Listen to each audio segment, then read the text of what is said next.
Hello guys, അപ്പോൾ ഇത് വേറെ ഒന്നുമല്ല, ഞാനും എൻ്റെ ഫ്രണ്ട് ഗംഗയും കൂടെ കോളേജിൽ പോവാണ് ക്ലാസ്സിന് ശേഷം. കാരണം അവൾക്ക് ടി സി അടിക്കണമുണ്ടായിരുന്നു, അവിടെ അപേക്ഷിച്ചിട്ടുണ്ടായിരുന്നു. അപ്പോൾ ഞാനും ഇവിടെ ആദ്യം കണ്ടാൽ അപ്പോൾ തന്നെ നമുക്ക് ഫുഡ് കഴിക്കണം, അതാണ് ഞങ്ങളുടെ മെയിൻ. അപ്പോൾ ഞങ്ങൾ അവിടെ തന്നെ ഉള്ളൊരു ബേക്കറി കയറി ഷേക്കും കട്ട്ലേറ്റൊക്കെ മേടിച്ച് അവിടെ നിന്ന് കഴിച്ച്. അപ്പോൾ ഞാൻ കഴിച്ച് അവസാനം അവൻ്റെ സ്ട്രോ ഒക്കെ ഞാൻ ഒടിച്ച്.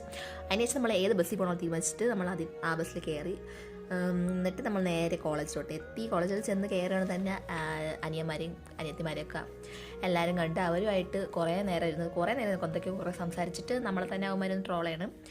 അങ്ങനെ കുറേ കാര്യമൊക്കെ പറഞ്ഞിട്ട് നമ്മൾ നേരെ ഓഫീസിലോട്ട് കയറിപ്പോയിട്ട് നമ്മൾ നേരെ ടി സി വാങ്ങാനുള്ള ബാക്കി കാര്യങ്ങളോട്ട് കിടന്നു. അപ്പോൾ നോക്കിയപ്പോൾ ടി സി ഒക്കെ അവിടെ ഉണ്ടായിരുന്നു. പിന്നെ നമ്മളതൊക്കെ വാങ്ങിച്ച് അവിടെ നിന്ന് ഒപ്പൊക്കെ ഇട്ടിട്ട് അവിടെ നിന്ന് തിരിച്ചിറങ്ങിയിട്ട് ബാക്കി ആൾക്കാരെയൊക്കെ കണ്ട്, നമ്മൾ ബാക്കി ജൂനിയേഴ്സിനെയൊക്കെ കണ്ടിട്ട് അവരുമായിട്ട് ഓരോ കഥയൊക്കെ പറഞ്ഞ് ക്യാൻറ്റീനിൽ ചേച്ചിയൊക്കെ പോയി കണ്ട് നമ്മൾ മാമിയായിട്ട് കുറേ കാര്യമൊക്കെ പറഞ്ഞിട്ട് അവിടെ നിന്ന് നേരെ ഇറങ്ങിയിട്ട് പിന്നെയും കുറച്ച് നേരം കണ്ടിട്ട് നമ്മൾ നേരെ പിന്നെ അവിടെ നിന്ന് ഇറങ്ങി. അപ്പോൾ ഇന്നത്തെ വീഡിയോ ഇത്രയേ ഉള്ളൂ. ഇഷ്ടപ്പെട്ടെങ്കിൽ ലൈക്ക് ചെയ്യുക, ഷെയർ ചെയ്യുക, സബ്സ്ക്രൈബ് ചെയ്യുക. ബൈ.